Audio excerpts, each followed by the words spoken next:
और जिस दिन आप उनको रिझाने की प्रक्रिया में आगे बढ़ेंगे और अपने गुरु भगवान को रिझाने की प्रक्रिया में सबसे पहला जो कदम है वो यही है कि आपने अपने गुरु को ही भगवान मानना पड़ेगा, परमेश्वर मानना पड़ेगा। गुरु गोविंद दो नहीं भाई, जब तक दो समझेंगे दोजक यानी नरक में जाही। गुरु बड़े हैं गोविंद से मन में देख विचार, हरि सुमरे सो वारी है गुरु भजे हुए पार।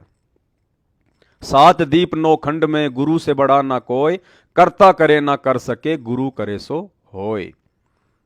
तो भाई और बहनों, जिस दिन हम इस परमपिता परमेश्वर को रिझाने में लग जाएंगे, और रिझाने का तरीका यही है जो सत्सेवकों के माध्यम से परमेश्वर ने सद्बुद्धि दे के शुरू करवाया है।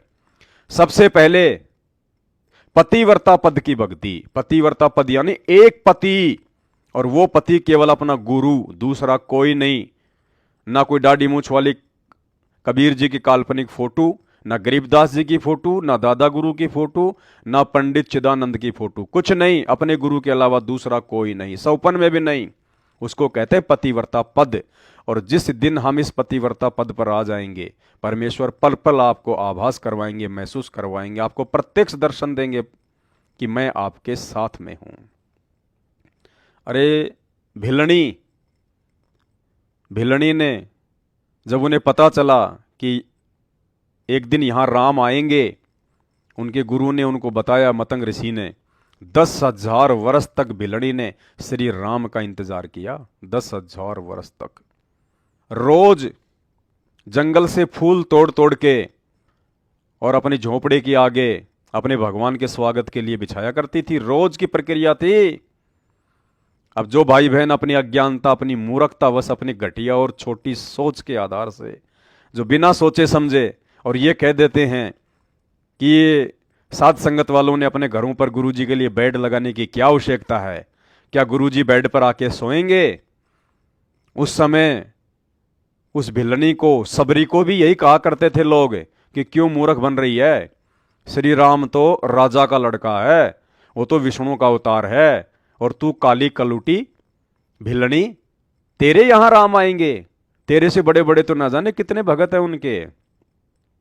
लेकिन भगवान अमीरी, गरीबी, सुंदरता, ये कुरूप, धन, निर्धनता, छोटा बड़ा ये नहीं देखता। भगवान भक्ति देखता है, भगत के भाव देखता है, उसकी श्रद्धा देखता है।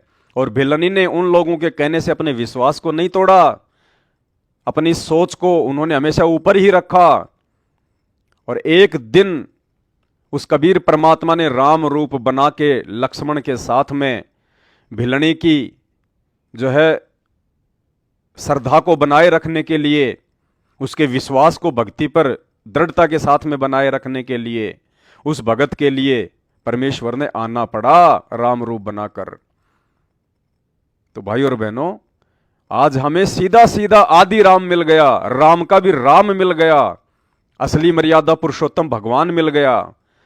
अब हम क्यों कमी छोड़ें? लेकिन भाई और बहनों, एक गलती के कारण, सिर्फ इतनी श्रद्धा, इतने भाव, इतना समर्पण अपने इष्ट के ऊपर होने के बावजूद ना तो वो भिलनी मोक्ष प्राप्त कर पाई और ना वो मीराबाई मोक्ष प्राप्त कर पाई। कौन सी गलती? पतिव्रता पद पे ना रहना, एक परमेश्वर को छोड़कर अन्य में आस्था रखना, ये उनकी सबसे बड़ी गलती रही। कहते हैं मेरे भिलनी जैसी धीर नहीं, यानी 10,000 वर्ष थोड़े नहीं होते। रोज फूल बिछाना, उठाना, अपने भगवान का इंतजार करना, धीर यानी धैर्य। कहते हैं परमात्मा मेरे तो भिलनी जैसी धीर नहीं है। जिसने बन के बीच बुलाया है, जिसने भगवान को जंगल के बीच में बुला लिया अपने भक्ति से, अपने भाव से, लेकिन उसके बावजूद भी भाई और बहनों उस भिलनी का मोक्ष नहीं हुआ। क्यों? क्योंकि वो गुरु अलग और भगवान अलग।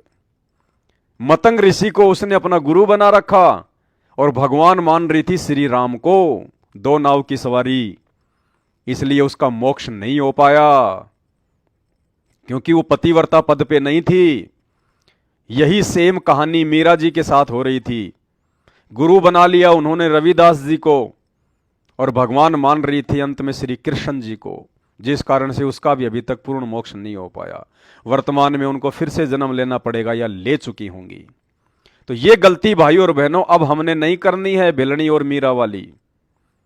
अब हमने पूर्णतया समर्पित हो जाना है अपने इष्ट पर, अपने गुरु पर।